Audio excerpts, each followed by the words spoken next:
아멘. 영광의 박수를 주님께 돌리십시다. 우리 1년 동안 수고한 우리 찬양대, 그리고 또 앞에서 찬양 인도하신 분들 박수 한번 쳐드립시다. 오늘 설교 제목을 한 해 동안 수고하셨습니다. 새해는 더 사랑하고 헌신합시다. 이렇게 정해봤습니다. 옆 사람을 인사합시다. 한 해 동안 수고하셨습니다. 섬겨주셔서 감사합니다. 새해는 더 사랑하고 충성합시다. 시작.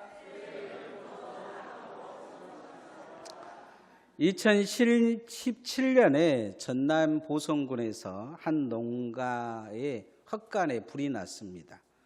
불이 헛간을 다 태웠어요. 소방차가 와서 불을 끄고 나 보니까 그 어미개 한 마리가 죽어 있고 새까맣게 타 있는 그 작은 개 한 마리가 있었어요. 한 3개월 된 아이 그 개가 있는데 개가 죽은 줄 알고 이렇게 들어봤더니 개가 살아 있는 거예요. 근데 더 놀라운 것은 그 개가 품고 있는 1살 된 개가 있었던 거예요. 이 3살 된 개는 원래 그 집에 있던 개가 아니고 다른 데서 데려오고 1살 된 개는 엄마 개가 있었는데 엄마 개는 도망가 버리고 그 매어져 있다 보니까 도망 못 가고 있는 그 상황이었어요. 그런데 이 작은 1살 된 개가 갈 데가 없으니까 개는 매어지지 않고 움직이니까 그 3살 된 개한테 가서 품속에 들어가니까 그 뜨거움에도 이 3살 된 개가 품고 살린 거죠. 다행히 불길이 심하지 않아 가지고 그 3살 된 아이 그 개도 살고 1살 된 개도 산 거예요. 신문에 난 이야기예요. 요즘 세상이 너무 각박하잖아요. 사람이 사람을 쉽게 죽이고 나하고 상관없는 사람들은 버리고 그 개도 그 본능이 자기 새끼를 지켜야 되는데 엄마 개는 불나니까 새끼 개 놔두고 도망가 버리고 그런데 자기하고는 전혀 상관없는 핏줄이 섞이지 않는 그 형아개가 자기 동생 개를 품고 불길에서 보호해 줬다는 거예요. 나살자고 애쓰고 나살자고 최선을 다하지만 남의 것에 대해서는 쉽게 생각하고 뺏어 먹으려고 하고 앗아 먹으려고 하는 그런 세상에 사람에게 뭔가 사람답게 좀 살아라는 그 메시지를 던져준 것 같아요. 한 해를 보내면서 많은 반성을 해봅니다. 주님을 얼마나 사랑했는지, 교회를 얼마나 사랑했는지, 성도들을 얼마나 아끼고 사랑했는지, 그리고 가족들을 사랑했는지, 내 스스로 이기적인 생각에 늘 이기적으로 살아왔지는 않는지 뒤돌아봅니다. 사랑한 것보다는 이기적인 것이 더 많았던 것 같아요. 내 중심적인 것이 더 많고 내 생각에 사로잡혀서 많은 말을 하고 많은 행동을 헛되이 살아온 그런 삶을 2025년에도 산 것 같습니다. 한 가지 남은 것이 있다면 사랑한 것일 것입니다. 오늘 성경 배경에 아버지 집을 도망쳐 나온 야곱이 있습니다. 야곱이 삼촌 집에 갔어요. 애삼촌 집에 갔는데 거기에 첫눈에 반한 여자가 있었어요. 바로 제 친척이긴 하지만 애삼촌의 딸 라헬이었어요. 그래서 애삼촌의 딸 라헬에게 반해가지고 이 몸밖에 없는 이 야곱, 라헬하고 결혼하고 싶다 그래요. 나반 입장에서는 딸을 하나 데리고 그 딸을 이렇게 멀리 보내는 것보다 자기에게 데리고 산 것도 중요하지만 보니까 야곱이 좀 힘도 쓰고 쓸만한 애기 같으니까 종으로 써먹자 생각을 했는지 네가 나하고 계약해서 7년간 종살이 하면 나해를 주겠다고 이야기를 해요.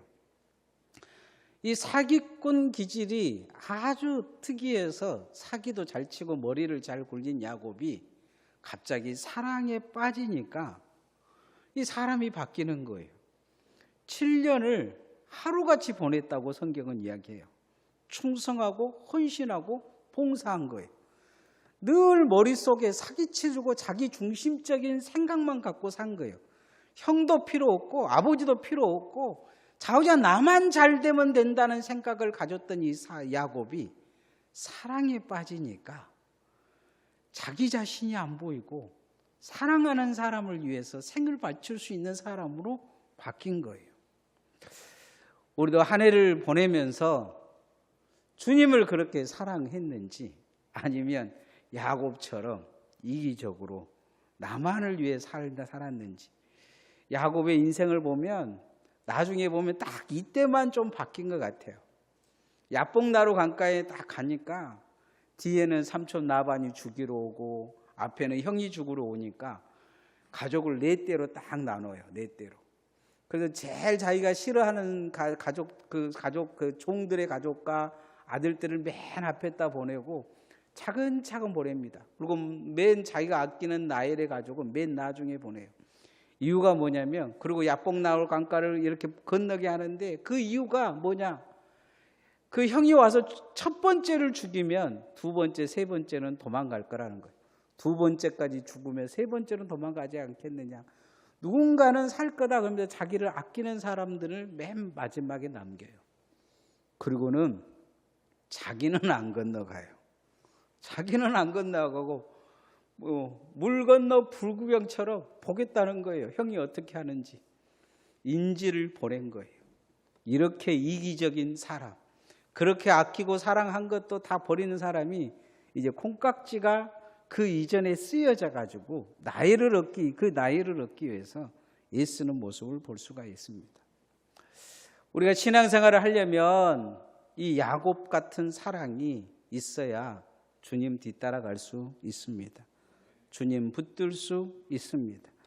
우리가 그렇게 교회와 성도와 또 주님을 사랑하지 못한 것을 이 한 해가 가기 전에 회개하고 다시 주님 사랑하는 마음을 회복하는 주일 되어지기를 소원합니다. 따라하십시다. 사랑하면 헌신합니다. 사랑하면 헌신합니다. 예수님께서 십자가에 못 박혀 죽으시고 사흘 만에 다시 부활하신 후에 갈릴리에서 베드로에게 묻습니다. 3번이나 물으셔요. 고기 잡다가 고기 못 잡았는데 오른쪽으로 던져라라고 고기를 많이 잡았던 이 베드로에게 조반을 준비해 주시면서 네가 나를 사랑하느냐 물으십니다. 무슨 이야기냐면, 언어적으로 이야기하면 목숨 바쳐 사랑하느냐 물어요. 근데 베드로는 언어로 그렇게 이야기합니다. 우리 성경은 다 사랑하지만 언어로 해석하면 필레오라 그래서 그냥 친하게 사랑한다는 거예요. 목숨까지는 내가 못 걸겠습니다. 내가 주님은 사랑하지만 목숨은 내놓을 수 없습니다. 3번이나 그런데 주님은 물어요. 네가 나를 목숨 내놓을까지 사랑하느냐.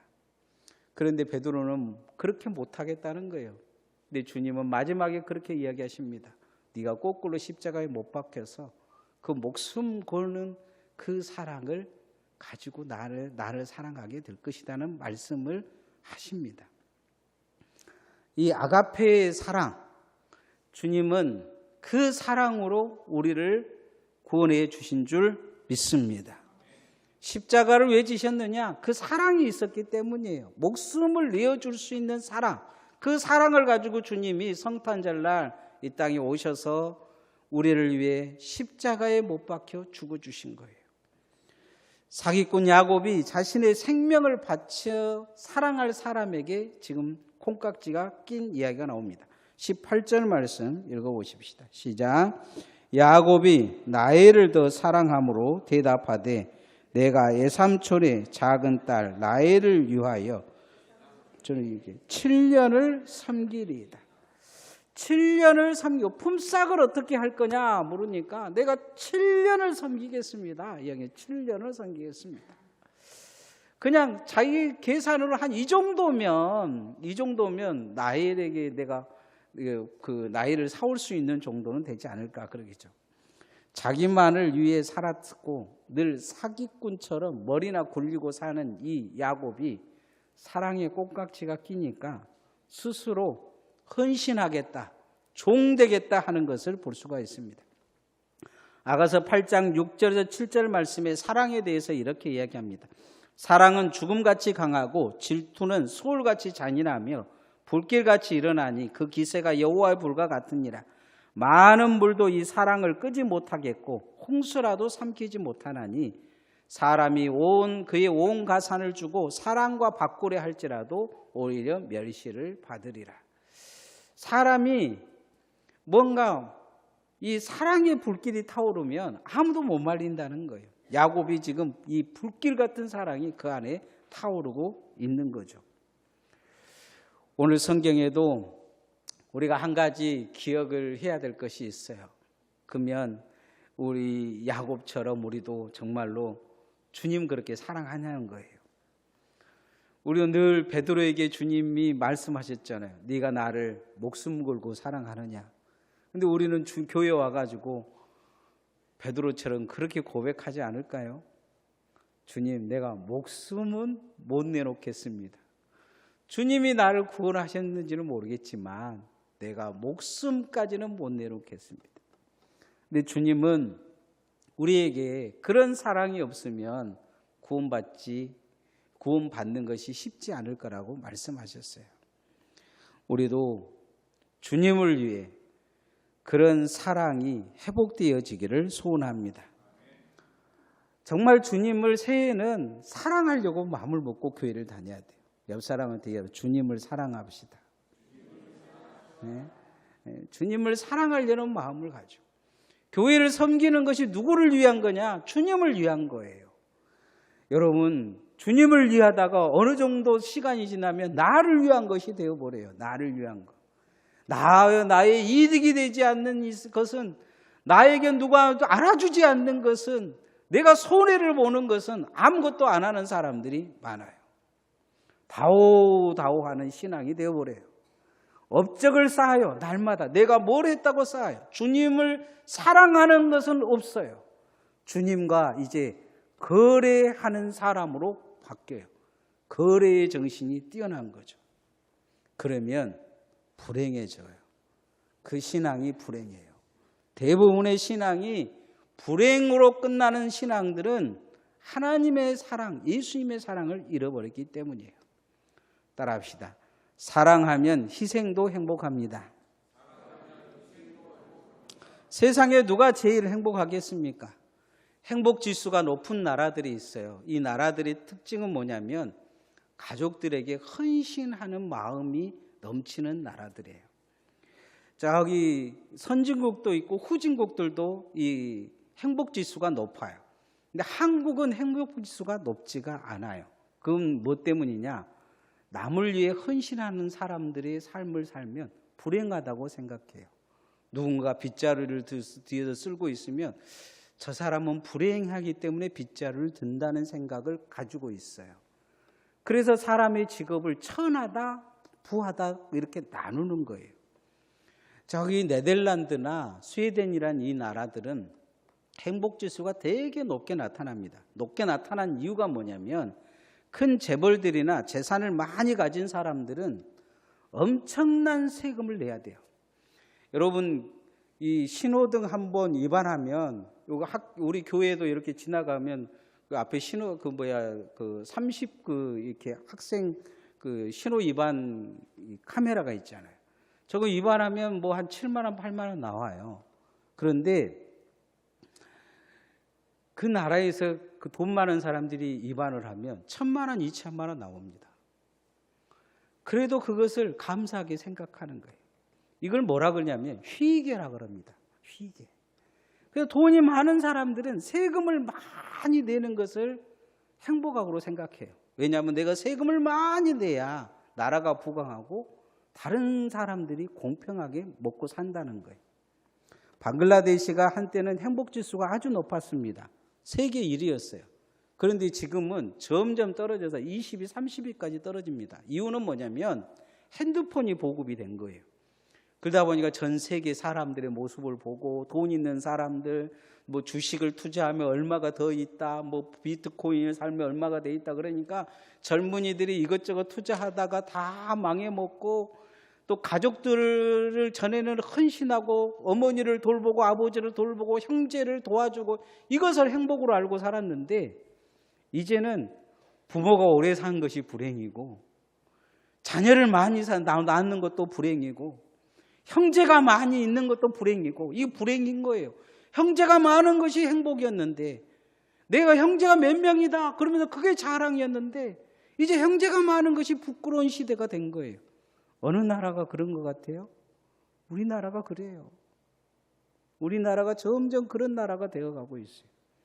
그런데 교회도 그렇다는 거예요.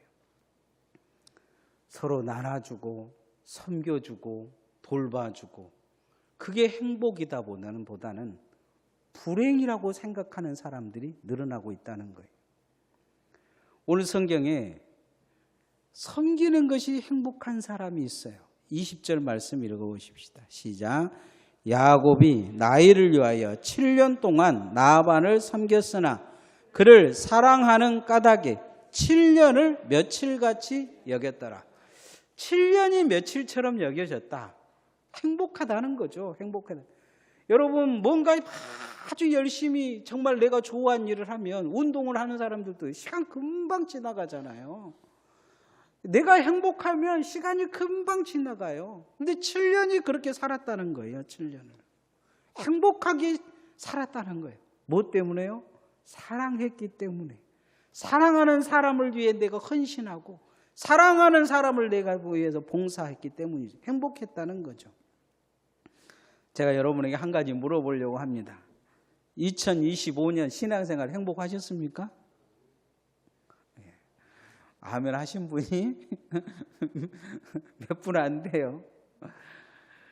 그럼 다시 물어볼게요. 여러분 2025년 신앙생활 불행하셨습니까? 행복했다고 하면 사랑하는 것이 아직 남아있을 거예요. 교회 와서 봉사하고 구역을 섬기고 밥하고 청소하고 또 힘든 형제들을 돌보고 이게 행복한 거죠. 요즘 우리 시찰의 목사님들이 제가 이제 와가지고 작은 교회들 이렇게 예배당도 고쳐주고 사택도 고쳐주고 TV도 넣어주고 막 그런데 데리고 다니면서 했는데 그게 행복한 거예요. 행복해. 그래가지고 요즘은 저를 안 불리고 자기들끼리 가갖고 그 행복을 누리고 있어요. 자기들 그것이 행복인 줄 안 거예요. 신앙생활이 섬기는 것이 행복인 줄 알기 시작하면 삶이 달라져요. 그런데 불행하다는 것은 다오하면서 내 욕망을 내가 이기지 못한 거죠. 욕망이 끊임없이 나에게 손가락질하면서 너는 정말 안 돼. 계속 나를 불행으로 끌고 가고 있는 거예요. 사단이 나를 끄집어 내리는 거죠. 제자들이 주님을 3년간 따라다니면서 행복하지 못했던 이유는 오른쪽 자리 왼쪽 자리 가지고 끊임없이 싸웠기 때문이에요. 불행한 거죠. 우리는 다시 주님을 온전히 사랑하기 위해 진정한 헌신이 내 안에 있기에 주님을 초점으로 맞춰서 주님 사랑하는 마음을 회복하기를 소원합니다. 그러면 여러분의 헌신이 행복할 것입니다. 누구를 위한 것이냐? 주님을 위한 거라면 행복할 수 있는 거죠. 오늘 야곱을 보면 사기당해도 사랑하면 용서하고 충성할 수 있어요. 따라합시다. 사랑하면 용서하고 충성할 수 있습니다. 제 집사람이 요즘 어디 그 목사님들 만나라고 사모님들 만나면 꼭 가끔은 그런 이야기를 해요. 자기가 사기 결혼을 했다고. 뭔 사기를 쳤을까? 내가 가끔 이렇게 물어봐요. 그럼 여지없이 하는 이야기가 그런 이야기예요. 결혼하면 빨래도 해주고 밥도 다 해주고 청소도 해준다고 했는데 결혼하니까 그거 안 했다는 거죠. 저는 그 말을 실수로 했는지는 모르지만 기억이 안 나요. 그래도 사기는 쳤어도 집사람이 저를 사랑하니까 아직까지 이혼 안 하고 저를 데리고 사는 거죠. 저도 결혼하고 나서 사기당했다는 생각이 들었어요. 제가 가면 어디든지 가겠다고 했거든요. 그래서 결혼하고 제가 이스라엘로 선교사 가자 그랬어요. 그랬더니 못 간다 그러더라고요. 그래도 아직도 그냥 잊어버리고 같이 삽니다. 무엇 때문이냐?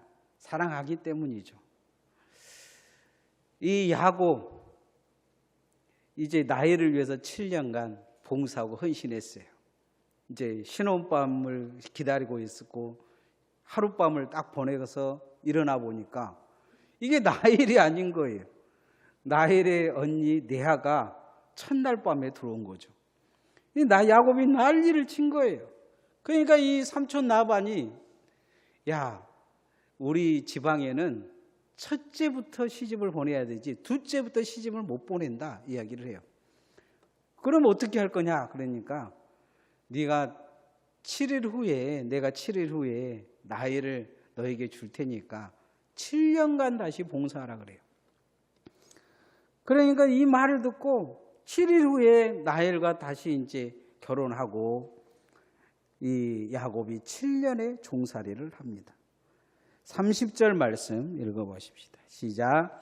야곱이 또한 나엘에게로 들어갔고 그가 레아보다 나엘을 더 사랑하여 다시 7년 동안 라반을 섬겼더라. 사기당한 거죠. 아주 사기에 능한 이 야곱. 그런데 더 큰 사기꾼 만나서 사기당한 거예요. 그런데 그 사기를 당했는데 화를 내기는커녕 더 내가 헌신하겠다는 거예요. 봉사하겠다는 거예요. 이유가 뭡니까? 사랑하기 때문이에요. 사랑하는 사람을 못 얻었기 때문이죠. 용서해 주겠다는 거예요. 용서하는 이유가 딱 한 가지 있어요. 그건 뭐냐면 나엘의 아버지이기 때문이죠. 하나님은 우리를 사랑하기에 예수님을 보내셨어요. 그리고는 우리를 위해 십자가에 못 박히셨어요. 죽게 하셨어요. 사흘 만에 부활하시고 승천하게 하셨어요. 그러면서 우리에게 딱 하신 말씀이 있어요. 주 예수를 믿으면 구원을 얻을 거라는 거예요. 하나님이 사랑하는 아들, 그 아들만 믿으면 구원을 얻을 거라는 거예요. 예수님 때문에 다 용서해 주시겠다는 거예요. 모든 죄를 용서해 주시겠다는, 자복만 하면 용서해 주시겠다는 거예요. 주님은 우리를 이렇게 사랑하셨어요. 야곱처럼 그 사랑 하나만을 보고 나를 사랑하는 그 한 가지만을 보면서 십자가에 못 박혀 죽으셨어요. 그리고는 원수 같은 우리를 용서해 주셨어요. 우리도 이런 사랑을 하기를 소원합니다. 예수님의 사랑을 알고 예수님의 사랑을 우리는 배워가야 될 것입니다. 사랑하면 원수도 용서할 수 있습니다. 우리가 손양훈 목사님을 위대한 줄 알지만 예양원 손양훈 목사님이 자기 아들을 죽인 그 아들의 친구를 용서하고 자기 아들을 양아들로 삼고 목사로 삼지 않습니까? 영광에 가면 전에 우리가 한번 방문했던 교회인데 염산교회라는 곳이 있어요. 그 마을에 그 전도사님 한 분만 목포에 나오고 싹 죽었어요. 나중에 이 김익 전도사가 돌아와 보니까 아버지도 죽고 형제도 죽고 온 가족이 다 죽은 거예요. 그리고는 다시 유엔군이 들어왔어요. 그는 김익 전도사 보고 일일이 이 빨갱이들을 지적해서 죽이자고 해요. 집집마다 다 돌아다니는데 다 두려워서 떨죠. 김익 전도사가 이 사람은 아닙니다. 이 사람은 아닙니다 하고 그 남아있는 사람들을 다 살려내요. 온 마을 사람들, 예수 믿는 사람들은 다 죽고 남아있는 사람들 대부분이 자익이었는데 김익 전도사가 살려냅니다. 그리고는 그 사람들에게 한마디 합니다. 내가 원수를 갚고 싶으나 원수 갚은 것은 예수님이 용서하라고 하는 거기 때문에 내가 당신들을 용서합니다.